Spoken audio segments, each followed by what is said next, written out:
What are you still angry at your parents for? When I got my wisdom teeth out, they wouldn't let me take any of the pain meds. I ended up getting 4 dry sockets, bone exposed to air, and still no pills for me. I received a full ride scholarship to a very good private university out of high school, but my mother insisted that I attend a school closer to where we were being transferred. My dad was in the military at the time. I'm sure you can get just as good a scholarship wherever we go as a justification. Since I was underage at the time and wouldn't turn 18 until after university enrollment, I needed their consent. Suffice it to say that by the time we got our orders to the new area, there were no similar scholarships to be had. Oh, and they weren't planning on paying for my schooling. It was all on me. So I ended up working 3 jobs during school and graduating with about $20k in debt. I cannot forgive my mother for being fiscally irresponsible. In 1991, when she was 40, my mother came into a large chunk of inheritance from my grandmother, hundreds of thousands of dollars. She blew through it by quitting her job, traveling, buying a car for a guy, put it in his name, who dumped her, getting married to a deadbeat husband, supporting him in school and buying lavish toys for him. He cannot hold a job and is a collector of laser discs, among other things. She never bought a house. This was 1991 when a nice house could be had for $150k. Instead, she continued to rent. In 1993, she came into another chunk of inheritance. Her brother died and she got part of his inheritance, and she blew through that, too. My brother was living at home and crashed the only car they had and she never bought another. She had nice jewelry from my grandmother including a diamond solitaire ring valued at $20k which she did not wear, insure or put in a safe deposit box. It, along with the rest of her inherited jewelry, was stolen from her top dresser drawer and she even never put in the effort to write a police report. I suspect my brother. By 1998 she was thoroughly broke again, so she started working again. It was low paying but it was inside and she could sit down. It was stable. She had benefits. I was happy for her. When she was 59, she left her husband, finally, got a new apartment and I thought things were looking up. But then she quit her job, cashed in her pension, and gave some of the money to her deadbeat husband and gave most of it to my brother for his gambling debts. This was in 2011, bottom of the economy, and her thinking was, I'll get another job to tide me over until Social Security kicks in. Nope. Apparently the recession had completely sailed over her head. She went on unemployment, which ran out over a year ago. Since then she has been trying to get temp jobs and is currently working part-time at a home improvement store as a cashier. She was evicted from her apartment recently and had to live in a motel until her deadbeat spouse's Section 8 housing came through. He's been living at a shelter. She ran out of money at the motel and I had to come to the rescue. I'm not mad at her for spending her own money, not one bit, but I am furious with her for not making any kind of investment in her own future. The older I get, the more it seems that the biggest difference between people who end up being financially independent and stable for the majority of their lives and those that don't comes down to money management, even more than income level. There isn't any amount of money that can't be blown through. I hope your mother and you are okay and the leeches have been cut off. My mom signed my truck over when I was 18 and when the title came in, she hid it. She told my stepdad I forged her name and for the next year he was very antagonistic towards me until I found out my mom lied to him. That and my mom being a drug addict. Oh, that reminds me, a family friend gave me my first car. It was a terrible junker, and I drove it for a year or so after I got my license. Then, one day, my brother comes to my room and says, "Oh, by the way, mom and dad gave me your car," and then walked away. I caught my dad cheating and decided to tell my mum. I got physically abused by him because of it. The worst part is, nobody stuck up for me. My mum and my older brothers shouted at me for being disrespectful. Nobody cared that he was an butthole. God, that's awful. I feel like a lot of the stories on this thread are the parents being uneducated or scared, so they just lash the frick out at anyone in reach. It isn't right. Having children when they clearly couldn't cope. Quite a lot of people think that all you need to do is feed your child in order to be a good parent. People forget that you also need to be emotionally stable and develop them internally as well. for trying to cast demons out of me and then locking me inside the room afterwards while I was having a panic attack. I think something should be done about your parents.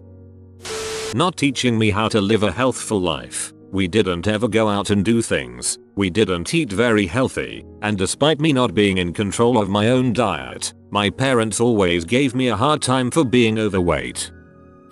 I'm still bitter I had to become an adult at the age of 10 so I could maintain a household and raise my little sister. That will probably always stick with me, but I guess I wouldn't be who I am now I didn't have to go through all the bulls growing up.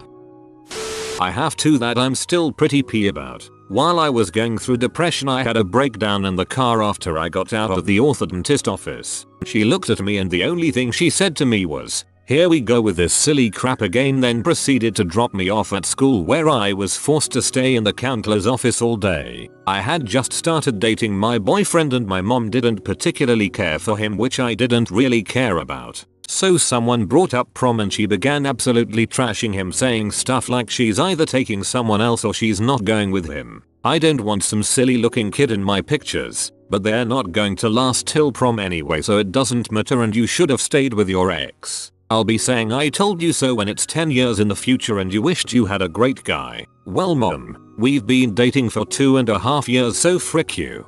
That sucks. Sounds like you have a narcissistic mother. Glad you're still with your boyfriend. Telling me if I got good grades in school they would let me play on the soccer team. I got the good grades and they had more than enough money to pay for the fees but they refused to let me play soccer. Hey, if you put in a ton of effort we'll give you a reward. Kidding. No reward for you. Sounds like a great way to encourage a child to actually put in effort. Forcing me to come out of the closet, telling me that no one else would ever love me from the age of 5. I still have issues with believing anyone cares about. The majority of people on Reddit care. Thanks for sharing. Being anti-vaccination and anti-medicine. At 16 I suffered from meningitis for a good 4 months before a doctor got involved.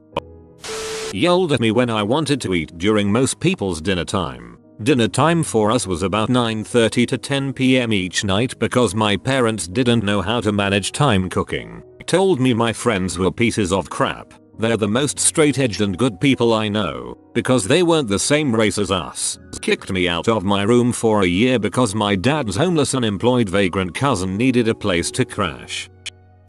Mom calling me an ungrateful little crap on a regular basis, then turning right back around a few hours later like I was the most important thing in the world, then going back to the little crap thing. Overall it was just her belittling me most of my life, and then trying to tell me that she had my best interests in mind. Screwed me up emotionally, but most of you guys here seem to have it a lot worse.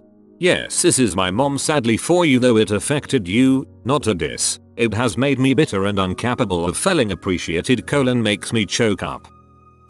My dad was an alcoholic butthole who wanted to be the fun parent and the stern one, which just drove me away from him. But what really makes me angry is that through all that my mom was getting treatment for cancer and he was so incredibly selfish through it. Towards the end of her life he was still having fights with her, even when she was in the wheelchair, even when I was in the room. He never really cared about me because even before she died he was asking me who I wanted to live with because the idea of me living with my own father was freaking absurd. When he was supposed to pay child support for me, despite getting every cent in my mother's bank account, he still threatened to take us to court to gain control over her house. We ended up agreeing that he didn't have to pay child support if he didn't try for her house. His name is forever freaking engraved on her headstone because he managed to cough up the money for that even though he waited until the last minutes to chip in. And on top of all that he still makes time to see one of his other families. He still treats my younger half brother like the favorite he always was, and the only downside in his life is that he now looks old. Your dad is indeed an butthole. At least now you know what not to be like. On the other hand, you say ma'am, which is brilliant. Taking me to a doctor who, unbeknownst to me, was going to check the size of penis to see if it's smaller than normal, which would explain why I didn't have any friends, preferring to play with my toys computer games. Oh my god, penis inspection day is real. Ignoring me and never saying that they were proud of me. It's not as bad as other things, but dang does that hit a kid hard. Your parents are like mine. They never say they're proud of me, doesn't congratulate me when I win a medal, not even on my graduation, never bothers to come into my room when they know I'm crying. It sucks to say that I've gotten used to it. Dying. Frick. The all-around abuse. When the physical stuff wasn't affecting me as hard, the guilt trips started, then the blame. Somehow everything became my fault. Then they lied to the rest of the family about me. Literally my entire family knew nothing of what really happened. According to them, it was my decision to leave. According to them, I didn't want to be a part of that family anymore. Like I can't even type how angry and hurt I am for all of the things they lied about, because just thinking about it is making me shake and have tears in my eyes. The part that hurts the most is that I won't have a father to walk me down the aisle. I loaned my mother a couple grand when I was barely scraping by. Once she had the money to pay me back, she bought furniture. She has never paid it back, and it took a year of eating bread sandwiches and walking to get anywhere to land a decent job and start paying debt. My uncle gave me tickets to see the Blue Angels IMAX movie for my birthday one time. My mom never took me to see it and I had to throw the tickets away. I cried whenever I thought about it for years. My friend had to tell me to use deodorant. Thanks mom and dad for not telling me I stunk. Compared to all of these, I'm not angry at all, but compared to my own problems, they made it very vocal that they would accept me, but with time, a lot of time. But I'm more so angry at myself for not coming out earlier. It would have made my teen life a lot easier. The timing of my dad's death. I'm mad at him for dying, but the timing was downright movie-worthy. Found dead in their bed by my mom the morning after we got back from Christmas, and the day before their anniversary. It's slightly traumatic to have to move all of our newly opened Christmas presents out of the way so that the paramedics could get through. Came here to say something. Saw gay to straight conversion therapy as the top comment. Realized just how far out of my league I was. Thanks, mom. I love you. Yeah, this thread gives me a lot of perspective as well. For beating my mum and subjecting her to constant mental torture for my entire childhood. Dad. For giving me survivor's guilt even to this day, 6+ years after she left you. For making a 10-year-old boy feel like he had to stand up to his violent, lunatic father for the sake of his mother's health, because unlike my younger brothers, I knew what you did and how you fricked her up and ruined her life, and how the holes in the walls didn't come from nowhere. I still struggle to look at you without knowing what you did, and the worst is I feel guilty knowing that a large part of me just wants to forget the past so I can pretend to have a normal history and a normal, loving relationship with you. My dad left when I was 3, then had the nerve to tell my mom she had to send his tax return back to him after he avoided having a real job for 18 years. Freaking white trash hex angel biker. You have been visited by the comfortable garlic bread of good back support. Subscribe to updo Reddit in 3 weeks or never sit comfortably again. You have a lot of time for this one. I understand if you're busy, no rush. Like and subscribe, you magnificent person.